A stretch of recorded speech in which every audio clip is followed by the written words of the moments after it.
quiero ver tu luz brillando en mí a través de mi ser. Un altar que todos puedan ver, que todos oigan que tú eres vida, la esperanza, perfecta gracia que me ha rescatado. Tú eres vida, la esperanza, perfecta gracia que me ha rescatado. Y ya no vivo yo, Cristo vive en mi barro, quiero ser en tus manos. Ya no vivo yo, Cristo vive en mi barro, quiero ser en tus manos. De gloria en gloria te veo, Dios. De gloria en gloria transformado soy por tu espíritu. Oh, oh, oh. Oh, oh, oh. Oh, oh, oh. Yo quiero ver tu luz brillando en mí a través de mi ser. Un altar que todos puedan ver, que todos oigan que tú eres vida, la esperanza, perfecta gracia que me ha rescatado. Tú eres vida, la esperanza, perfecta gracia que me ha rescatado. Y ya no vivo yo, Cristo vive en mi barro, quiero ser en tus manos. Ya no vivo yo, Cristo vive en mi barro, quiero ser en tus manos. De gloria en gloria te veo, Dios. De gloria en gloria transformado soy por tu espíritu. Oh, oh, oh. Oh, oh, oh. Oh, oh, oh. De gloria en gloria te veo, Dios. De gloria en gloria te veo, Dios. De gloria en gloria te veo, Dios. De gloria en gloria te veo, Dios. Ya no vivo yo, Cristo vive en mi barro, quiero ser en tus manos. Ya no vivo yo, Cristo vive en mi barro, quiero ser en tus manos. De gloria en gloria te veo, Dios. De gloria en gloria transformado soy por tu espíritu. Oh, oh, oh. Oh, oh, oh. Oh, oh, oh. Oh, oh, oh.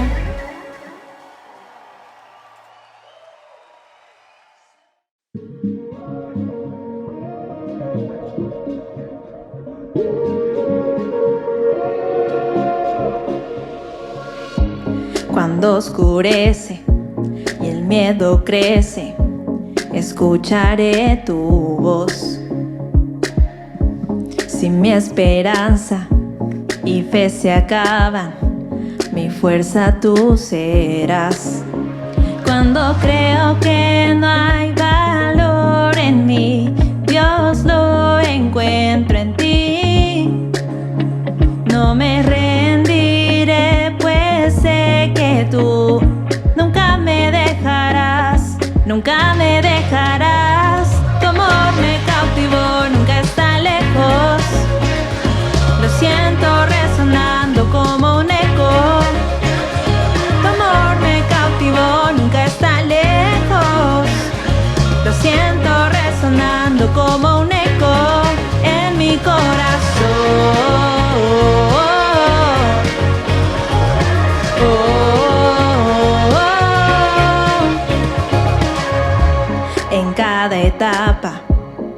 me recuerdas tus promesas a mí. No hay quien detenga lo que tú empiezas hasta que llegue al fin. Cuando creo que no hay valor en mí, Dios, lo encuentro en ti. No me rendiré, pues sé que tú nunca me dejarás, nunca me dejarás. Tu amor me cautivó, nunca está lejos. Lo siento resonando como un eco. Tu amor me cautivó, nunca está lejos. Lo siento resonando como un eco en mi corazón.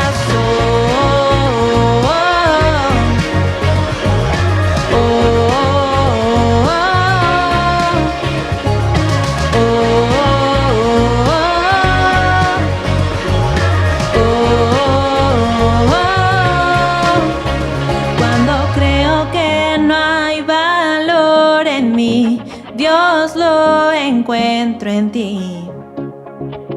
No me rendiré, pues sé que tú nunca me dejarás, nunca me dejarás. Tu amor me cautivó, nunca está lejos.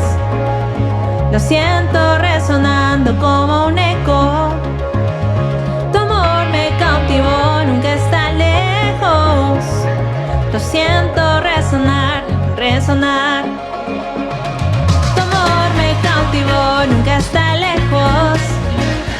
Lo siento resonando como un eco. Tu amor me cautivó, nunca está lejos. Lo siento resonando como un eco en mi corazón.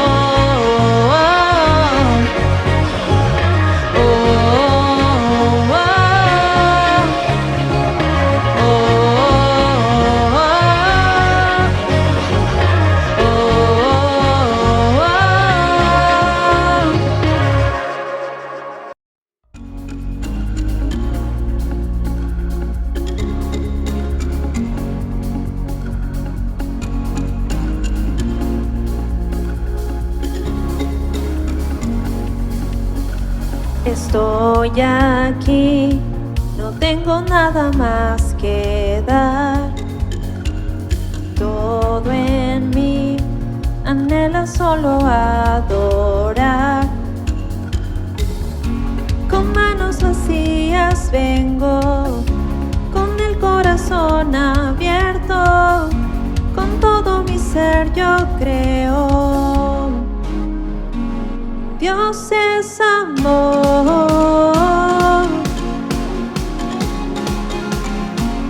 Dios es amor.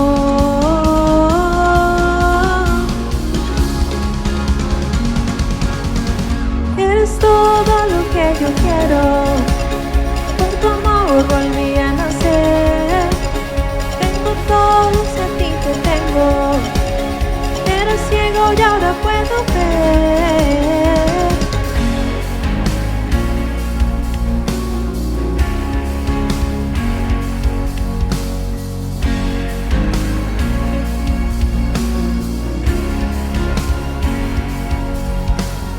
A tus pies mi vida vengo a entregar.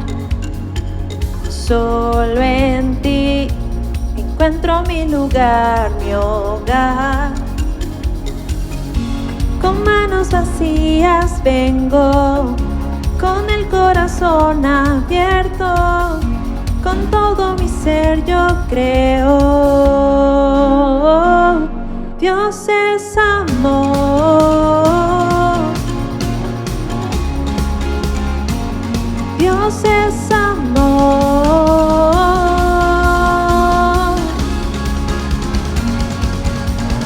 Eres todo lo que yo quiero. Por tu amor volví a nacer. Tengo todo, si a ti te tengo. Era ciego y ahora puedo ver. Tú eres todo lo que yo quiero. Por tu amor volví a nacer. Yo tengo todo, si a ti te tengo. Era ciego y ahora puedo ver.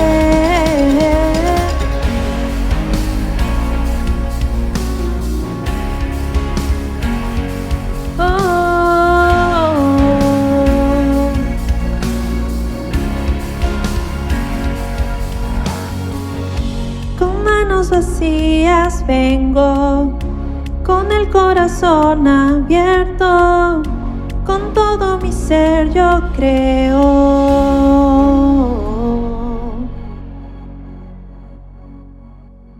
Dios es amor.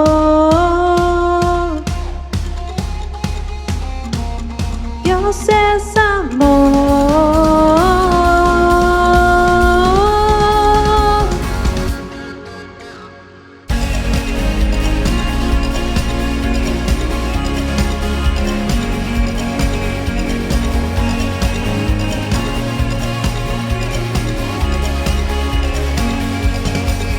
Es todo lo que yo quiero.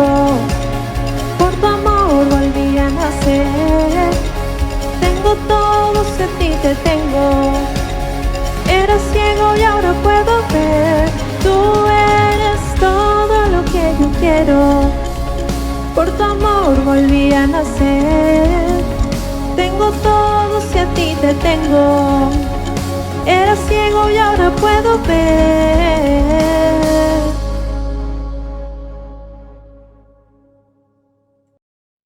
Tengo todo, eres todo lo que necesito. Tú me llevas al lugar donde encontré descanso.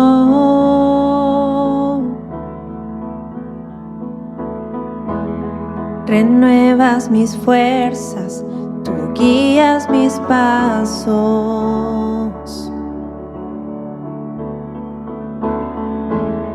Renuevas mis fuerzas, tú guías mis pasos. Tu amor inagotable es, tu bondad me persigue, te persigo. En tu mesa me diste un lugar, me recibes en casa para siempre.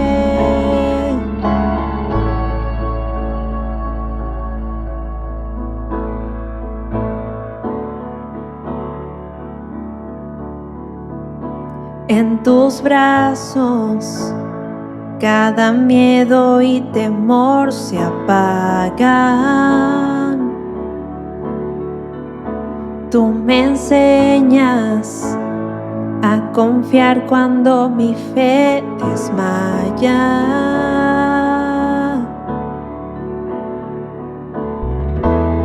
Renuevas mis fuerzas, tú guías mis pasos.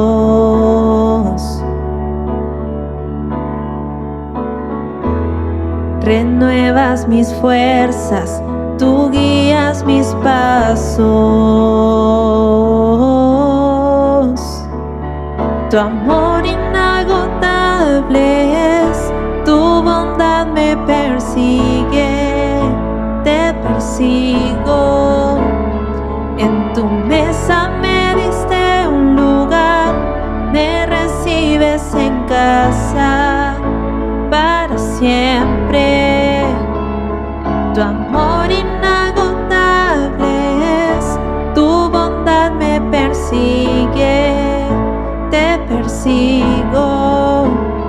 En tu mesa me diste un lugar, me recibes en casa para siempre.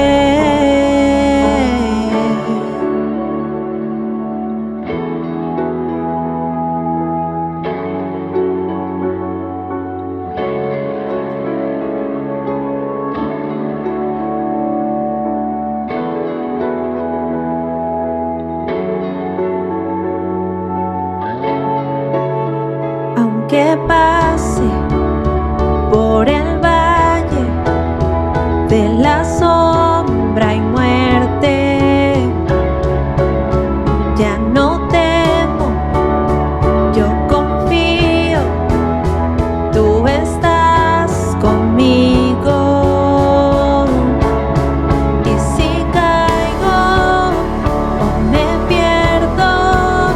vienes a buscarme.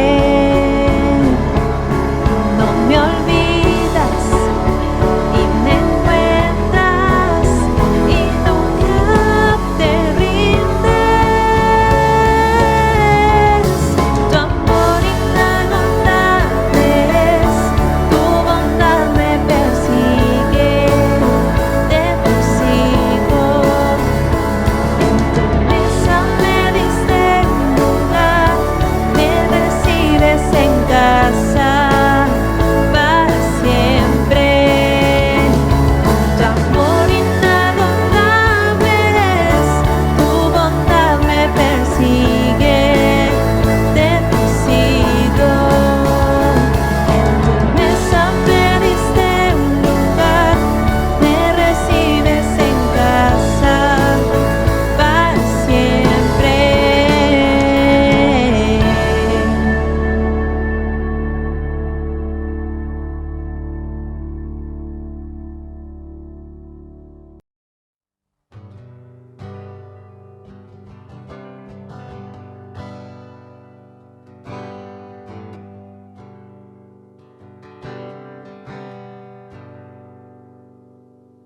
Juntos hoy cantamos como hermanos, Él nos unió.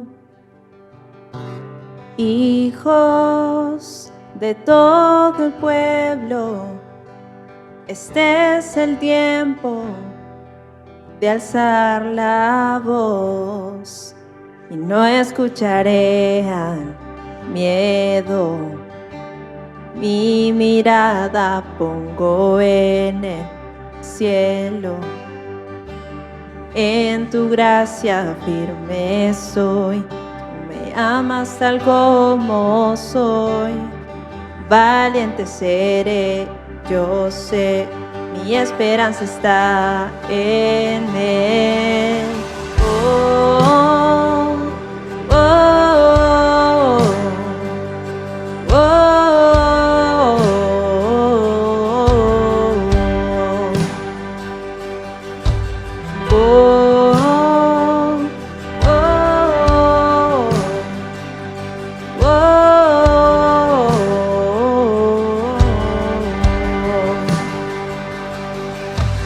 Cristo, el que salva, la esperanza está en Él. Cristo, luz del cielo, Rey eterno, amigo fiel, y no escucharé al miedo. Mi mirada pongo en el cielo, en tu gracia firme estoy. Tú me amas tal como soy, valiente seré, yo sé, mi esperanza está en Él. Oh, oh, oh, oh,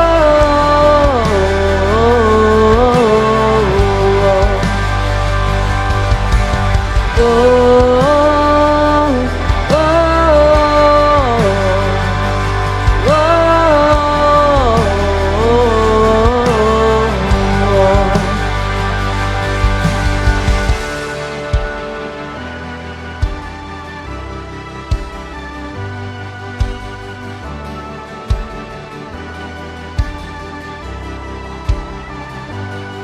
se oirá en los cielos el sonido de nuestra adoración. Las murallas caen a sus pies al oír su voz. Por su gracia Él nos limpió, cuán bueno es Dios, su nombre es Cristo. Se oirá en los cielos el sonido de nuestra adoración. Las murallas caen a sus pies voz, por su gracia. Él nos limpió, cuán bueno es Dios, su nombre es Cristo. Se oirá en los cielos el sonido de nuestra adoración.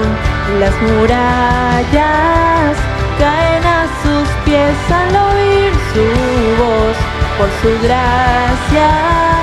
Él nos limpió, cuán bueno es Dios, su nombre es Cristo. Oh,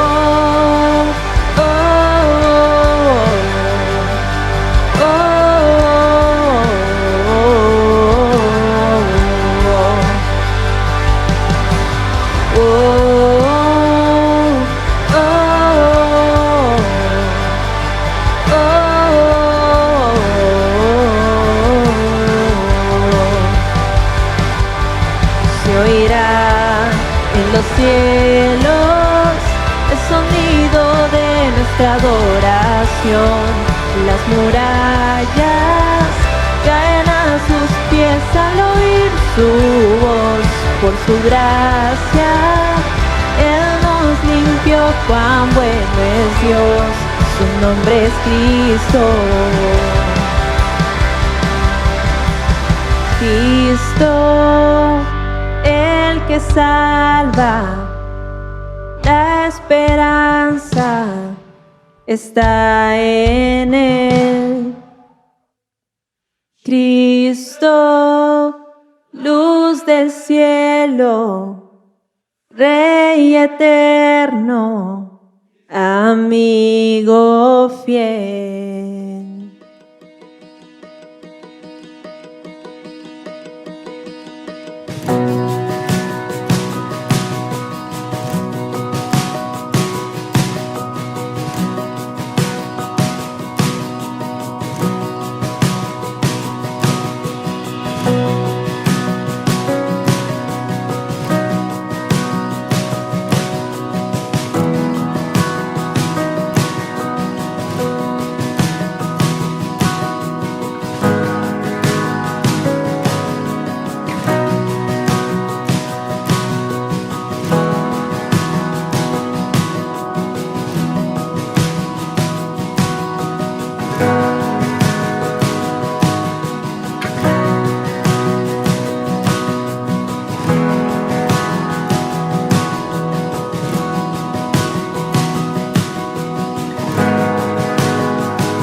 Muy buenos días, amada iglesia. Hoy, domingo 18 del mes de julio, pues estamos juntos alabando y glorificando a nuestro Dios, aún de manera virtual, pero desde ya les damos la noticia de que próximamente vamos a estar pues reunidos nuevamente de una manera presencial. Los cultos presenciales pues vamos a dar inicio próximamente. Estén atentos para indicar el día en que lo realizaremos. Mientras tanto, oremos para que el Señor pues nos dé las estrategias, la sabiduría y que no haya ningún inconveniente para la realización de este culto presencial, que realmente va a ser muy emotivo, sobre todo el primer día, porque nos vamos a reunir prácticamente después de 1 año y medio. Esa experiencia ya la hemos vivido cuando recientemente hemos reiniciado nuestros cultos presenciales en la misión de Comas. Realmente fue un momento muy especial. Seguro que lo viviremos también en Surco cuando abriremos nuestro servicio presencial. Es que realmente no hay nada que pueda reemplazar un culto presencial en donde estamos pues juntos unos a otros, alabando, glorificando y de repente dándonos palabras de aliento, de esperanza, también una palabra que de repente el Señor ponga en el corazón de cada uno. Es una experiencia pues, que no se puede comparar con nada. Si bien es cierto, estamos utilizando las redes sociales, pero también cuando exponemos la palabra de Dios, pues siempre hay algún tipo de distracción o también algunas ocupaciones que realizamos, algunas actividades que realizamos mientras escuchamos el servicio y eso pues también nos desconcentra y podemos perder muchas de las cosas que Dios puede estar hablando a nuestro corazón.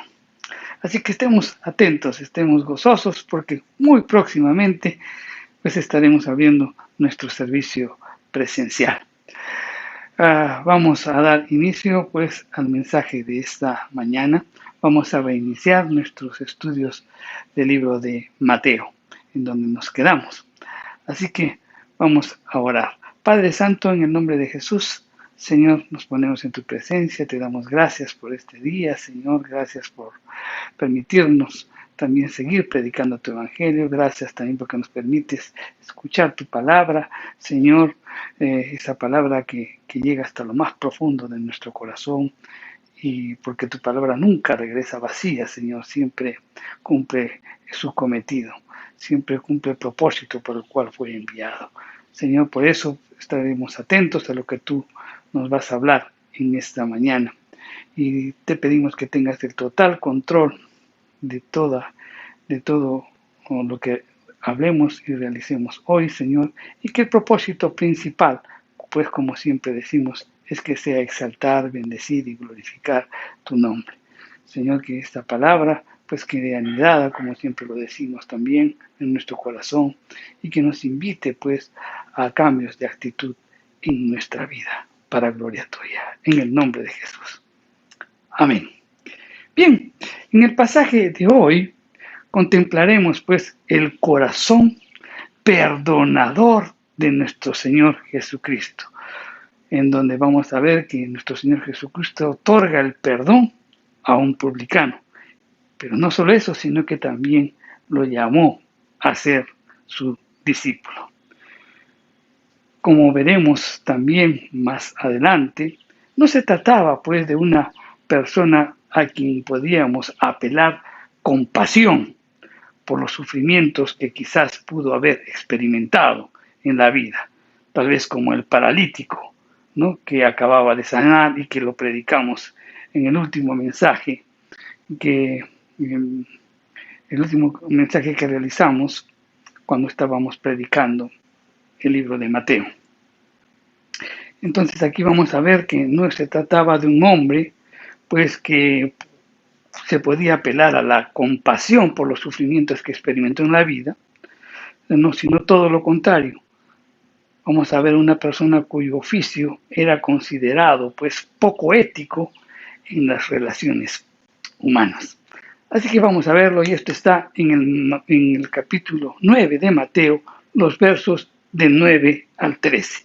Y las escrituras nos dicen: pasando Jesús de allí, vio a un hombre llamado Mateo, que estaba sentado al banco de los tributos públicos, y le dijo: sígueme.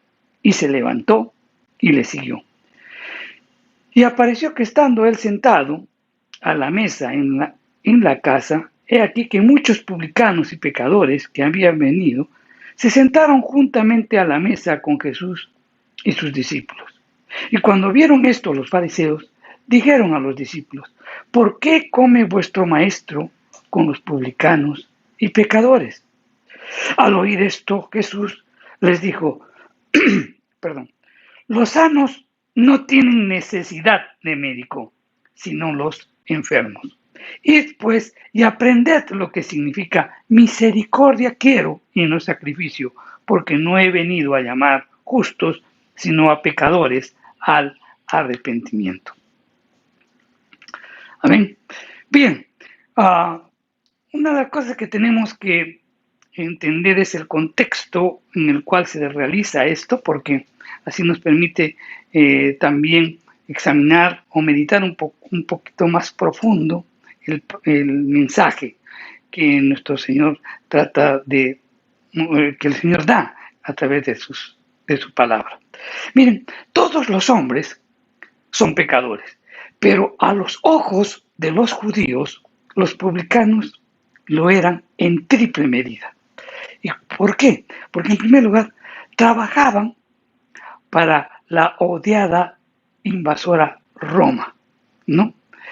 Porque a los ojos de todos los convertía pues en traidores. Roma había invadido o había conquistado toda la ciudad de Judea, ¿no? O sea, todo Israel lo había conquistado. Y pues los publicanos trabajaban pues para ellos. Por la naturaleza de su cargo, entonces la primera lealtad que tenían era hacia Roma, no hacia el pueblo judío, no a sus compatriotas. Por eso pues los convertían en traidores y al mismo tiempo eran odiados. Perdón. Ellos, ¿en qué consistía la actividad de estos publicanos? Ellos compraban franquicias a Roma y eso les daba derecho pues a cobrar ciertos impuestos sobre la población y los viajeros. Una franquicia requería pues recaudar una cantidad específica de impuestos y todo lo recaudado superior a ese monto era considerado pues ganancia personal. Por ejemplo, uno compraba una franquicia por, supongamos, 1,000 soles, entonces yo podía pues cobrar tributos por esa cantidad, pero yo compraba y todo lo que excedía esos 1,000 soles era mi ganancia. Entonces, eso daba lugar a extorsiones, también a fraudes, ¿no? Y los rabinos, entonces, a ellos, a estos publicanos, los calificaban como ladrones. El oficio también que ellos desempeñaban, ¿no? La de publicanos, la de cobrar impuestos, les obligaba pues a estar en constante contacto con los gentiles, ¿no? Con los romanos tenían que dar cuentas, etcétera, etcétera. Entonces eran considerados por los judíos más estrictos como ritualmente inmundos. Esa era la situación de los publicanos. El célebre erudito Alfred Einstein, ¿no? quien tiene muchos libros y muchos comentarios sobre las escrituras, informa pues que los publicanos o que un publicano judío era excluido de la sinagoga y se le prohibía participar en cualquier acto religioso o social con sus compatriotas judíos. El publicano estaba clasificado junto con los animales inmundos, a los cuales un judío devoto ni siquiera tocaba. El publicano se hallaba pues en la clase de los cerdos.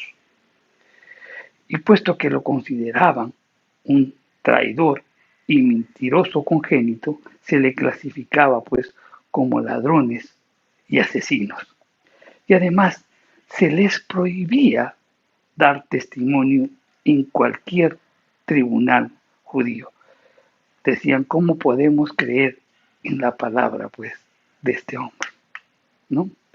En suma, los publicanos pues eran considerados como los más depravados, comparado pues con los pecadores, según ellos lo entendían, como las prostitutas y los marginados socialmente. Juan el Bautista había enseñado que no había nada de malo en la recaudación de impuestos a favor del poder imperial romano. El mal radicaba en el fraude, el mal radicaba en la extorsión que los publicanos practicaban generalmente.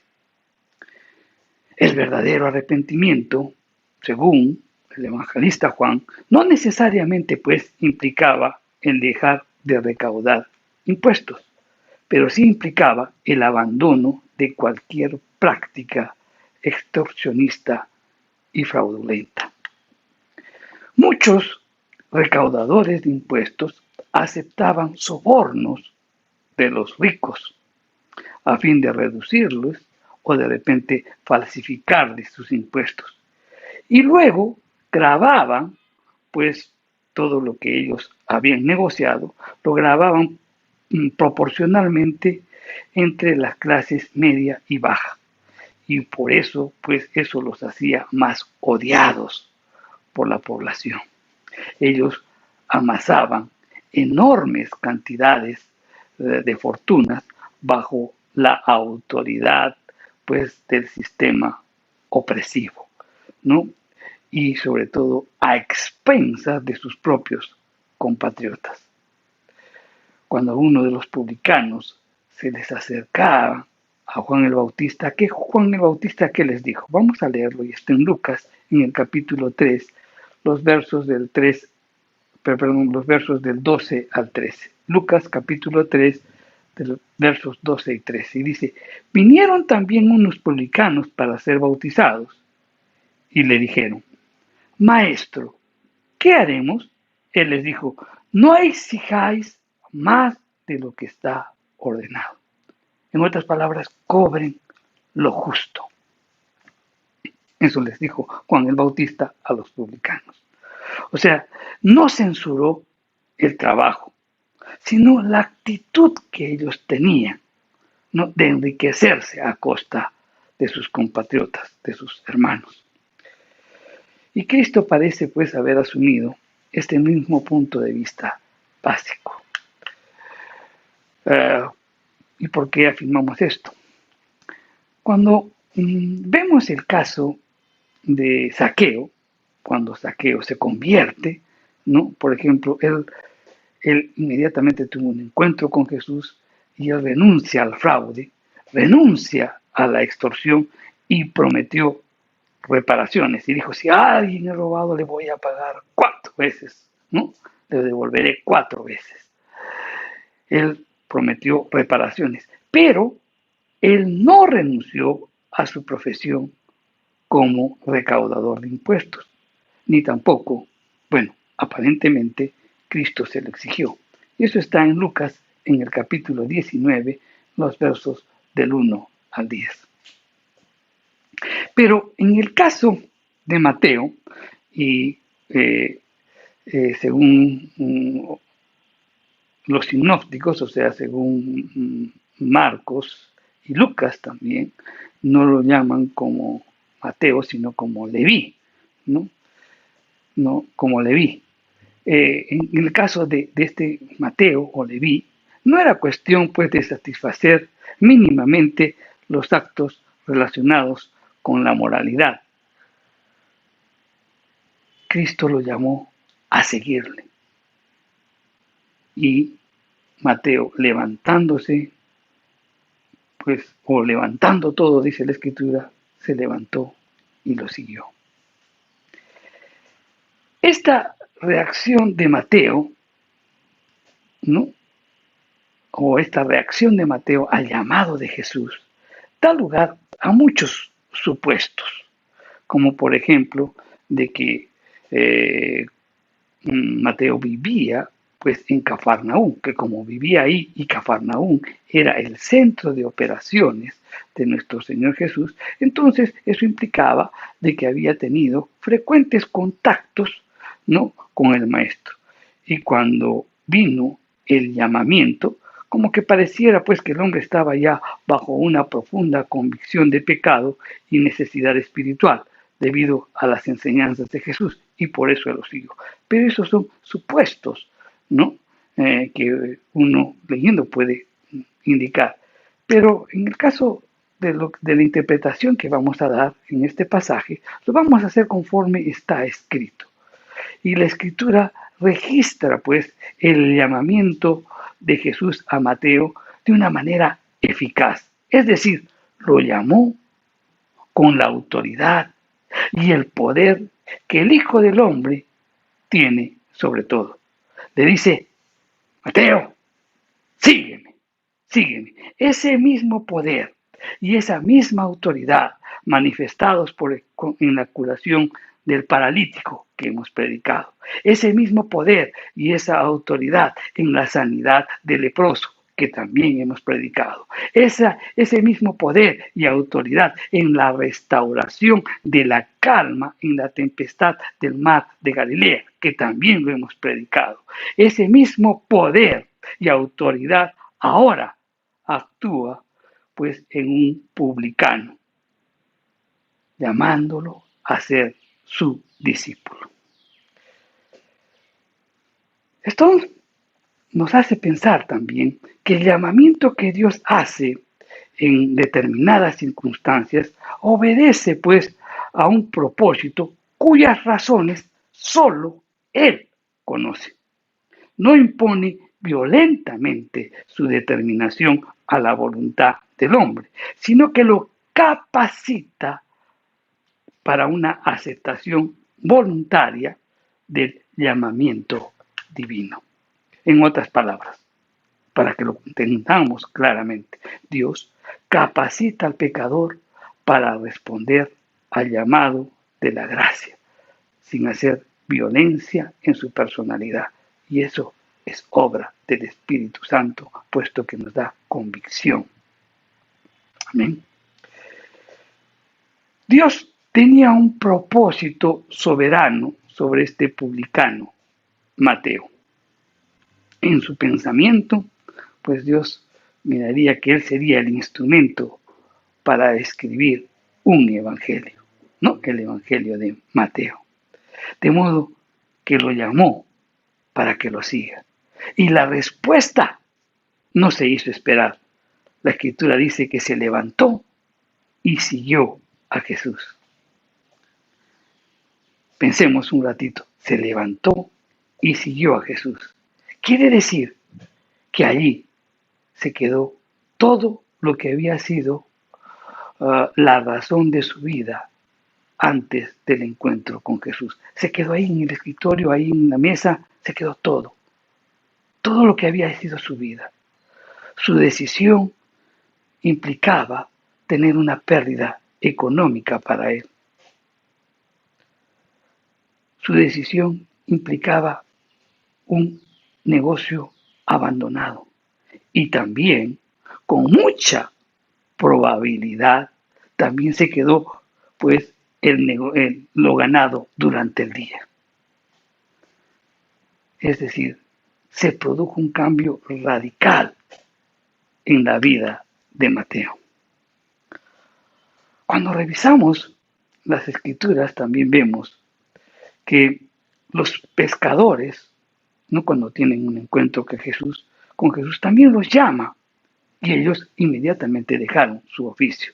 Pero si leemos también las Escrituras después que Jesús resucita, ¿no?, cuando Jesús estos pescadores aparecen pues nuevamente en ese oficio, ¿no?, después de la resurrección de Jesús. En cambio, en Mateo no sucede eso. A Mateo nunca más lo veremos pues ocupando un lugar de lo que había sido su trabajo anterior. El negocio de la recaudación de impuestos, por si acaso, no terminó con la conversión de Mateo. Él siguió y ese negocio siguió pasando de manos en manos o de un publicano a otro publicano. ¿Qué nos hace ver esto? Que seguir a Jesús implica la renuncia personal a uno mismo. Y esto va aparejado a la disposición de renunciar a todo lo que ocupa un lugar prioritario en la vida, que comprenden vínculos familiares, posiciones o posición social. Si quieres seguir a Jesús, hay que renunciar a ello. Pero un minutito. Tenemos que destacar también que no se trata de que que desprecies todo esto, desprecies todos estos valores, sino de lo que se trata es que tengas la disposición de colocar todas esas cosas en segundo lugar para que tú puedas poner a Jesús como primera prioridad, como una prioridad primera y absoluta en tu vida. Muchos son llamados para predicar el Evangelio y a veces entienden mal ese llamado. Y entonces, ¿qué sucede? Dice, hay que dejar padre, madre, la familia, y a veces dejan a la esposa, a los hijos abandonados. Y eso no es lo que quiere Dios. Lo que quiere Dios es que Él sea lo primero. Pero si tú estás casado, tienes que asumir tus responsabilidades con tu esposa y con tus hijos. La Escritura dice que si tú no eres un buen administrador en tu casa, no puedes ser un buen administrador en la iglesia. Y si tú no provees para tu casa, eres peor que un incrédulo. Entonces hay responsabilidades que asumir. Entonces entendamos bien ese llamado. Lo que busca es que sea lo primero en tu vida. Todo lo demás pasa a segundo plano. Eso es importante. Entendamos bien eso. No se trata de que los desprecies, no se trata de que no te interesen, no. Se trata de que en primer lugar sea Dios y en segundo lugar Dios, pero no hay que dejar de atenderlos. Mateo, mi querido hermano, con esa decisión de seguir a Cristo, perdió una carrera, pero ganó un destino. Perdió sus posiciones materiales, pero ganó una fortuna espiritual. Perdió su seguridad temporal, pero él ganó la vida eterna. La conversión de Mateo muestra que Jesús salva a todo aquel que le siga realmente. ¿Y quiénes pueden ser ellos? Los aborrecidos, los amargados, los no religiosos, los injustos, los insatisfechos, los solitarios, los traidores, el ladrón, el inmoral, el sin propósito, etcétera, etcétera. Mateo representa a todos ellos y a muchos más. Jesús salva a quien realmente quiera seguirlo, independientemente de cuál sea tu situación. Mateo se entregó totalmente a Jesús. Una vez que comenzó a seguir a Jesús, nunca más volvió atrás. Y esto es también lo que tenemos que aprender. Lo que Cristo hizo con Mateo fue romper el amor al dinero y convertirle en un altruista seguidor de él. Algo que años de disciplina en la sinagoga y la marginación social fueron incapaces de lograr.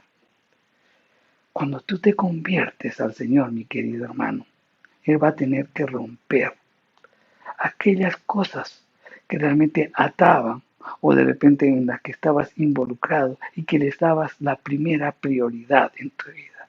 Él va a tener que romper esos ídolos que hay en tu vida. que puede ser la fama, el dinero, que puede ser también las posiciones, que puede ser tu familia, que pueden ser de repente tu esposa, que puede ser tu hijo. Nada puede estar por encima de Dios. La conversión a Cristo inmediatamente dio a Mateo un amor y un cuidado por sus compañeros pecadores como nunca pues había tenido eso a favor de ellos, ni tampoco a nadie. ¿Y cuál era ese amor? ¿Cómo se manifestaba ese amor? En el deseo de que sus compañeros, sus amigos puedan convertirse al Señor. ¿Acaso no es verdad, mi querido hermano, que nosotros hemos experimentado ello? Que cuando nosotros hemos sido convertidos a la verdad por la gracia de nuestro Señor Jesucristo, ¿acaso también no hemos querido también que sea extensivo eso para nuestros familiares y nuestros amigos que están alrededor? Y es que cuando uno pues se convierte al Señor, inmediatamente el Señor pone ese amor hacia las almas perdidas. Y por eso inmediatamente pues queremos que también ellos se conviertan, y muchas veces nos equivocamos, sobre todo con nuestros familiares o con nuestros hijos, y queremos obligarlos, pero Dios no obliga a nadie. Ese deseo llevó a Mateo a actuar. ¿Y qué hizo? Hizo pues una fiesta. Invitó a todos sus anteriores colegas a una gran cena para que pudieran conocer a Cristo y oírle predicar. Los convidados, pues, además de Jesús, eran muchos publicanos y pecadores. Ahora, el calificativo de pecadores era dado pues a los publicanos y a todos los que estaban vinculados con gentiles o practicando tareas que los contaminase pues ceremonialmente. Además de ello, para los fariseos fanáticos, los pecadores eran una casta pues maldita porque no conocían, quien fuese voluntaria o voluntariamente, no conocían voluntariamente la ley. Por eso los consideraban una casta maldita. Ahora, a pesar de toda esa arrogancia farisaica y el desprecio que mostraban pues para aquellos que no eran como ellos, tenían cierta razón en considerar que estos hombres tenían una baja condición moral. Pero Jesús, mi querido hermano, había venido para buscar a estos hombres, a estos pecadores, a estos que estaban perdidos. Aquellos que habían sido marginados y despreciados por todos. Ellos también necesitaban conocer el mensaje del reino, tan igual como las demás gentes. Yo quiero que tú te imagines esa escena. Están en la fiesta. Jesús y los pecadores están sentados. Una fiesta, una reunión de personajes pecadores. El ladrón, el adúltero, ¿no? el religioso, el extorsionador, el fraudulento, etcétera, etcétera. Todos estaban ahí. Y en medio estaba Jesús. ¿Y qué simboliza esto? Jesús simboliza al médico o a la enfermera que está visitando al enfermo para cuidarlo. El paciente moriría sin ninguna posibilidad de recuperación si no es asistido oportunamente. Alguien debe ir donde está el enfermo. ¿cierto? Y eso es lo que hizo Jesús. Los que están sanos no tienen necesidad de médico. Sí, los enfermos, dijo Cristo. Jesús dijo, no he venido a llamar a justos, sino a pecadores al arrepentimiento. Jesús, con esta afirmación, lo que les estaba diciendo, en otras palabras, a los fariseos era lo siguiente, y era algo muy duro, les estaba diciendo algo muy interesante entre líneas. Y dice, si ustedes son realmente tan espirituales y moralmente perfectos como afirman ser, no necesitan ayuda de Dios o de los hombres. Si en realidad son espiritualmente sanos, no necesitan un médico espiritual. Los publicanos y pecadores, a los que ustedes declaran, ellos mismos lo admiten y están espiritualmente enfermos. Son los pecadores confesos los que necesitan que se les presente el camino de la salvación. Son aquellos que están buscando un médico espiritual. Por eso estoy aquí, porque quiero servirlos. Eso es lo que les estaba diciendo, en otras palabras, nuestro Señor Jesús a los fariseos. Jesús dio a entender a los fariseos y les dijo, son ustedes médicos realmente que diagnostican, pero no tienen el deseo de curar. Le dicen a una persona cuál es su enfermedad para luego negarse a darle la medicina que necesitan. Jesús, con esta afirmación, estaba demostrando la dureza de corazón de los fariseos. Diagnosticaban a las personas como pecadores y se mostraban muy dispuestos a dejarlos, a que siguieran siendo pecadores.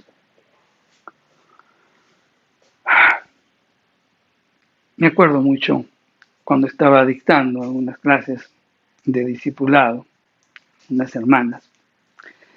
Una hermanita se me acercó, no estábamos en el grupo ahí conversando, y me decía, pastor, me he sentido mal ayer. ¿Y por qué te has sentido mal? Mire, es que después de un año prácticamente me he vuelto a reencontrar con mis amigas, con las que compartía antes de entrar a los pies del Señor, antes de seguir a Cristo. Y le dije, bien, tuviste un momento pues de reencuentro, tuviste una gran oportunidad, por ejemplo, de dar a conocer el Evangelio, le dije. Y me dijo, sí, pastor, pero me sentí mal porque una de mis amigas, inmediatamente que ella me vino y que comencé a hablar, ¿sabe qué dijo? Ella dijo, ¿saben? Los más pecadores son los que se cambian de religión, ¿no? Y me hizo sentir mal y no supe qué decirle. Ella me dijo, pero ¿por qué no le dijiste de que si ella es que si tú eres más pecadora que los demás, alégranse, porque Jesús vino por ti? Y pues como que sintió nuevamente pues la alegría y el gozo de la salvación. Muchos pues toman esa actitud, acusan de pecadores a alguien, pero sin embargo no dan la receta para salir de ella. Jesús argumenta su actuación declarando lo que dicen las Escrituras y dice, id pues y aprended lo que significa misericordia quiero y no sacrificio. Y Jesús con esta afirmación estaba citando lo que el profeta Oseas había dicho. Y eso está en Oseas 6:6. Y dice, misericordia quiero y no sacrificio, conocimiento de Dios más que holocaustos. El Señor en otras palabras les estaba diciendo, es de la perfecta palabra de Dios y no de las equivocadas palabras de los hombres lo que ustedes deben preocuparse. Y la palabra de Dios llama a ser misericordiosos y perdonadores, no a ser críticos y condenatorios. Eso es lo que les estaba diciendo Jesús. Ahora, hay algo más profundo en esto también.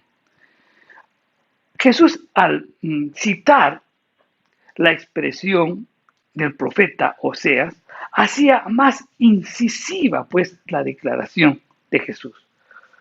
¿Por qué? Porque el libro de Oseas está escrito en un contexto, ¿no? Para quienes no conocen, en donde Dios le dice al profeta, hey, cásate con una prostituta. Y Oseas se casa con la prostituta. Tienen hijos, pero la prostituta le es infiel y sigue con sus amantes, ¿no? Ahora bien, yo me puedo imaginar a Oseas, a todo un profeta, caminando y todos burlándose de él y le dicen, hey, tu esposa es un infiel, tu esposa es un infiel, ¿no? Te estarían diciendo, está con tal persona. ¿Y qué respondería Oseas si decía, tú te burlas de mí? ¿Tú te burlas de mí? Si lo que mi esposa hace conmigo, tú haces con Dios.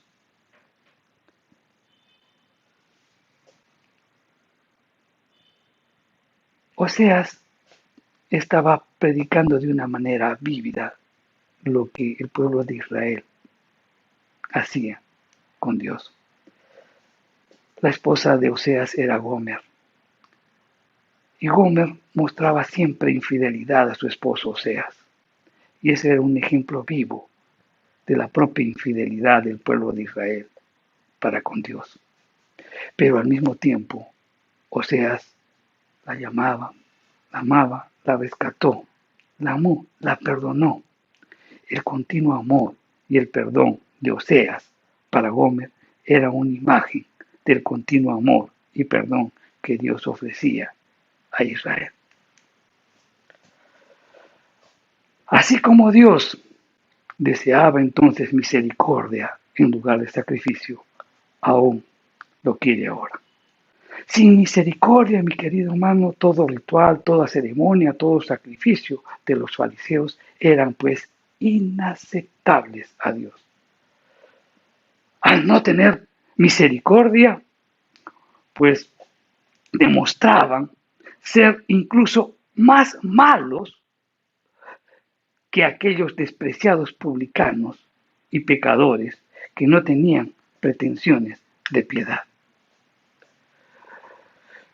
Dios había instituido pues el sistema expiatorio. Entonces tenían que presentar ofrendas cada vez que pecaban. Dios había establecido el sistema expiatorio. Pero si esas ofrendas se hacían con un espíritu de humildad, de penitencia y de reverencia, entonces eran agradables a Dios. Pero si se ofrecían de un modo insincero, con un espíritu de arrogancia moral y autosatisfacción, estos se convertían pues en abominación a los ojos de Dios. Entonces, los rituales y las ceremonias solo eran válidas si el adorador mostraba contrición, arrepentimiento. La persona que sacrifica a Dios en reverencia auténtica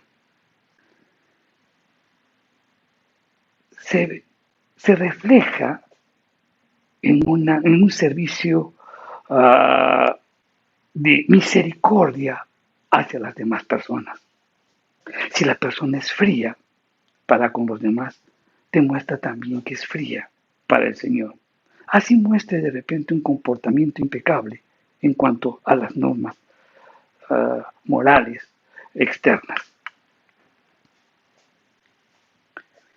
Aquel, mi querido hermano, que ve a los pecadores como gente que solo deben condenarse, demuestra ser más pecador que ellos. Los que están más lejos de dar misericordia son los que están más alejados de recibirla. Dios no se complace pues con la rutina o la actividad religiosa, en donde tú cantes, alabes, glorifiques, santes, dances a Dios, sino ve un amor sincero hacia Él y sobre todo un amor sincero hacia las demás personas.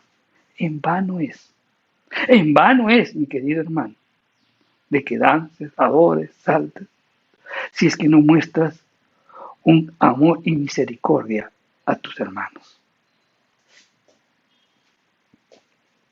El legalista continuamente busca la reprensión del pecado, aborreciendo con el pecado al pecador y alejándose de él, no haciendo nada, ¿no?, a su favor para que el pecador se arrepienta. Lo deja a su suerte. El Señor, mi querido hermano, nos llama hoy, como lo hizo a los fariseos en su tiempo, para que aprendamos lo que es misericordia. Jesús dijo, no he venido a llamar a justos, sino a pecadores. Aquellos que se creían justos no sentían ninguna necesidad de querer seguir a Jesús, ya que Él vino a llamar a pecadores al arrepentimiento. La persona arrepentida es aquella persona que es pecadora y reconoce su pecado y se aparta de éste.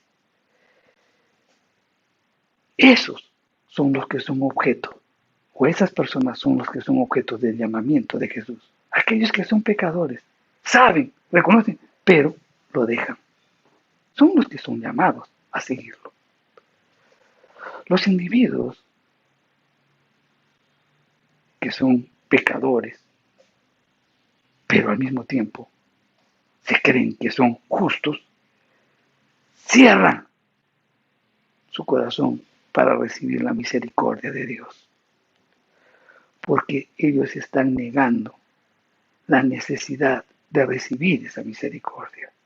Rechazan el llamado de Jesús a salvación porque rechazan la idea de que están perdidos. ¿Cuántos casos de esos tenemos?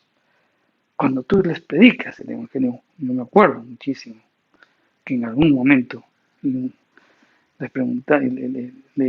predicaba el Evangelio a una persona y me decía él, pero ¿yo de qué me voy a arrepentir? Me decía, porque yo soy un buen esposo, proveo, amo a mis hijos, estoy contento con mis hijos, les doy lo necesario, no soy adulto, no soy mujeriego, no soy borracho, vivo con mi esposa y con mis hijos, ¿de qué me voy a arrepentir? Y yo le dije, sabes, justamente ese es tu gran pecado. El creer que no necesitas un Salvador, que creer que tú puedes ser salvo por tus propios medios. Ese es tu gran pecado. Jesús, mi querido hermano, vino no por los justos, sino por los pecadores.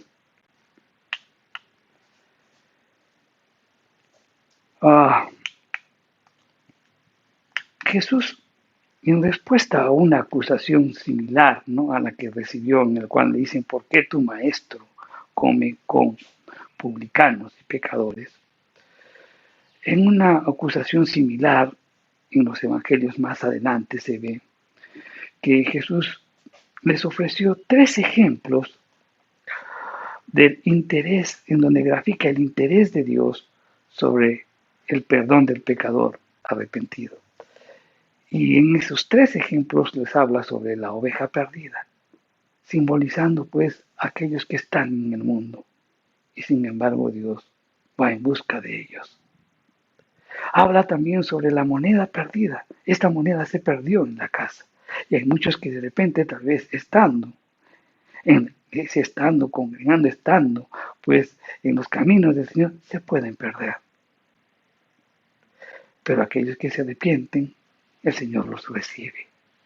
Pero también Hay un tercer ejemplo, la del hijo pródigo, donde vemos que Dios se alegra de un hijo que se arrepiente y vuelve.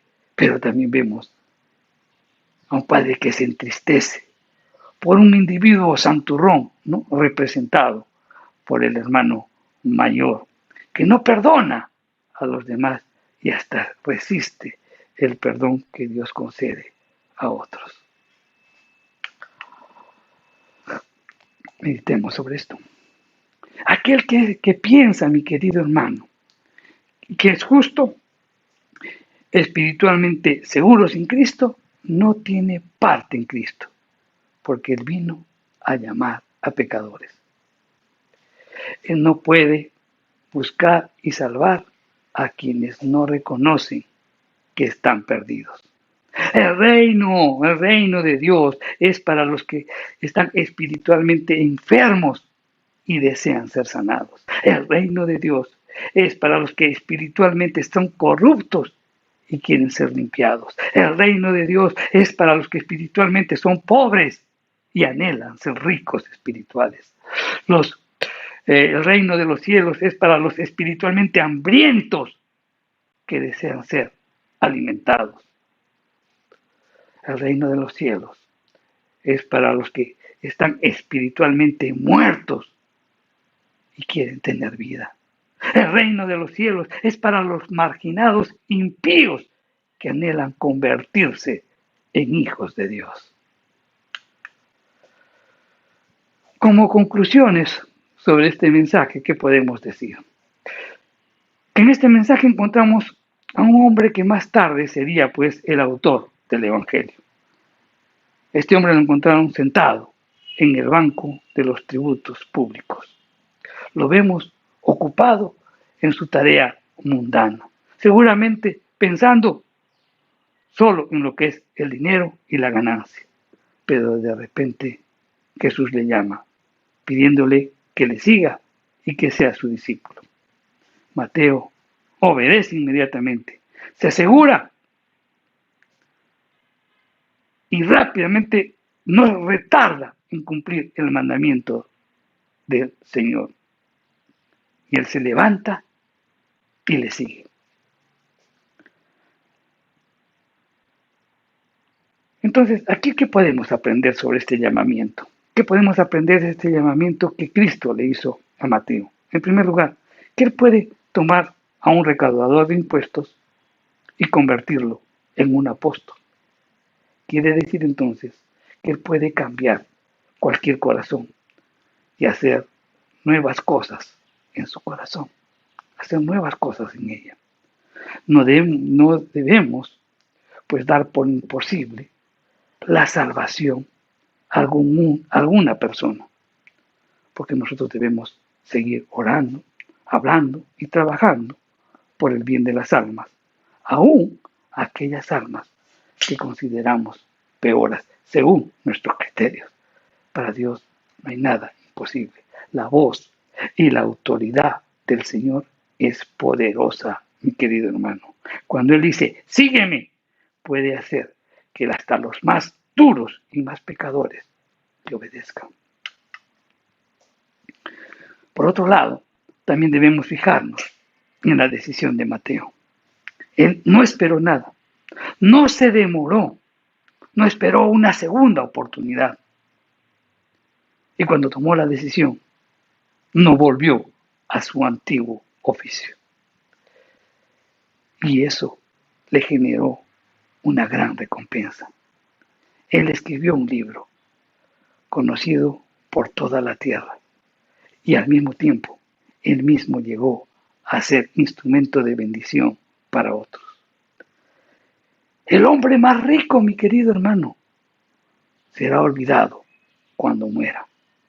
Pero mientras dure este mundo, habrá millones que conocerán el nombre de Mateo, el publicano.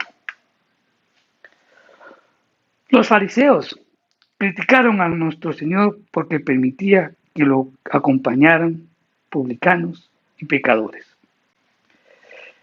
En la ceguera de su orgullo, no se imaginaban, pues, que un maestro enviado del cielo, se mezclaría con esa gente.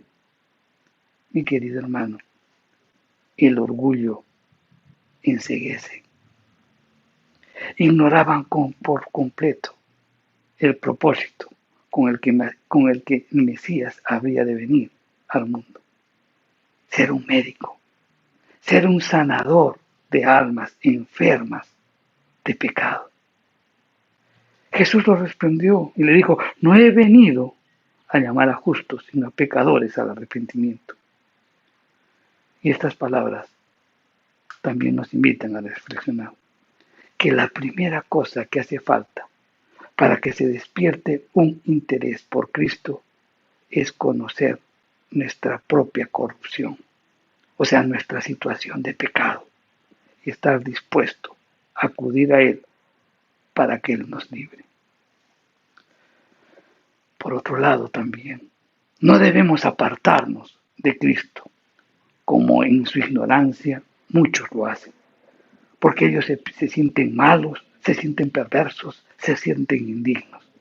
Pero debemos recordar de que si tú te reconoces así, es entonces porque Él vino por ti. ¿Sabes?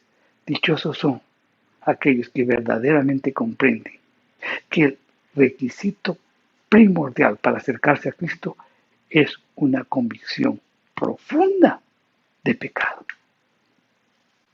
Por último, debemos tomar en cuenta que si hemos entendido de que Cristo vino por nosotros, pecadores, y nos llamó, no pensemos ni por un instante que podríamos llegar a un estado de perfección y que no necesitemos la mediación o intercesión de nuestro Señor Jesús.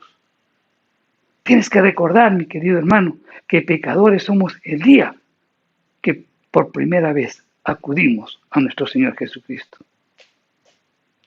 Pobres y necesitados pecadores seguimos siendo mientras vivamos. Y vamos recibiendo la gracia de nuestro Señor Jesucristo en cada instante de nuestra vida. Y también recuerda que pecadores seremos en la hora de nuestra muerte. Y moriremos debiendo tanto a la sangre de Cristo como el día que nos acercamos por primera vez a Él. Por la gracia de Dios estaremos en su presencia. Recuerda siempre ello. Para finalizar, quiero hacer un llamado. De repente tú has escuchado este mensaje y de repente te has dado cuenta de tu situación de pecado. Y quiero que en esta mañana abras tu corazón y que puedas permitir que Cristo entre a tu corazón. Ya diste un primer paso reconociendo tu situación de pecado. Recuerda que si esa es tu situación, Cristo vino por ti y vino por mí también. Vino por aquellos que realmente reconocen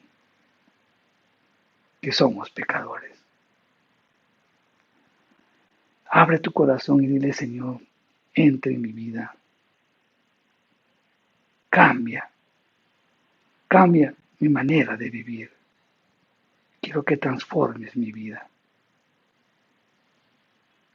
Como a Mateo.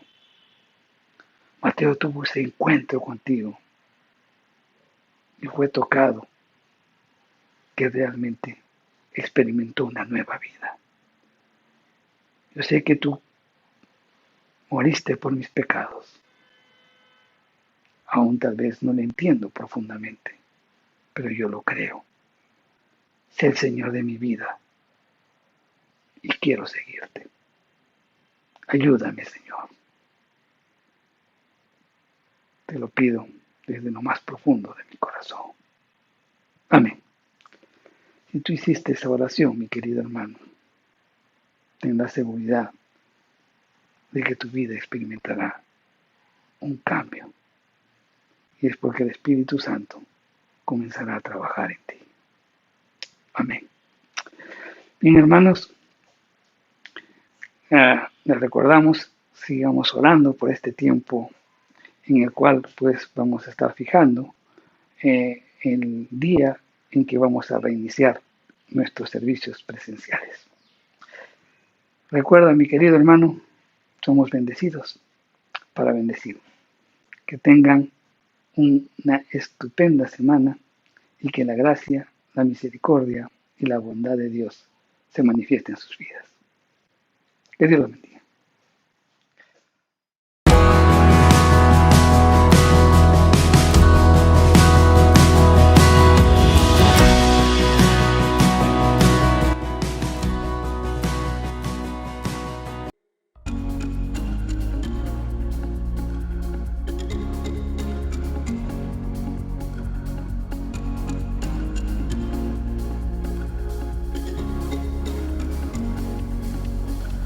Estoy aquí, no tengo nada más que dar. Todo en mí anhela solo adorar. Con manos vacías vengo, con el corazón abierto, con todo mi ser yo creo. Dios es amor, Dios es amor.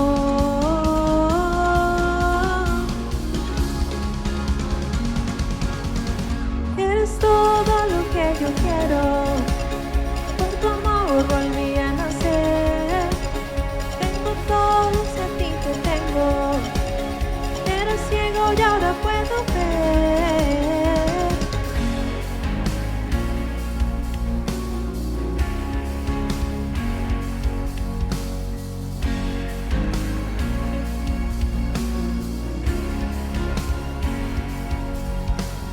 A tus pies mi vida vengo a entregar. Solo en ti encuentro mi lugar, mi hogar. Con manos vacías vengo, con el corazón abierto, con todo mi ser yo creo. Dios es amor,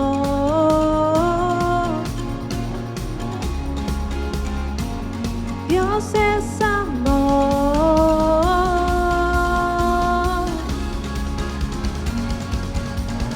Eres todo lo que yo quiero, por tu amor volví a nacer. Tengo todo, si a ti te tengo. Era ciego y ahora puedo ver. Tú eres todo lo que yo quiero, por tu amor volví a nacer. Yo tengo todo, si a ti te tengo. Era ciego y ahora puedo ver.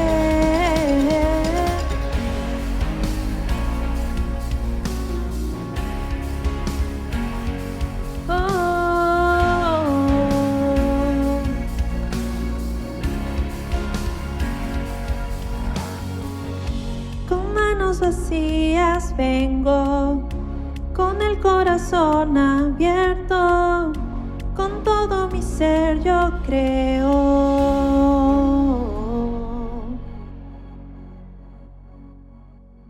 Dios es amor,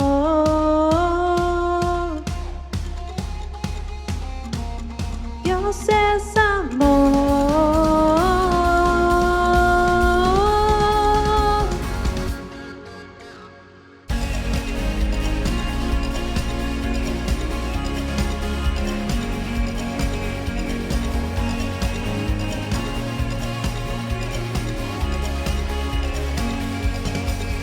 Es todo lo que yo quiero, por tu amor volví a nacer. Tengo todo, si a ti te tengo. Era ciego y ahora puedo ver. Tú eres todo lo que yo quiero, por tu amor volví a nacer. te tengo. Era ciego y ahora puedo ver.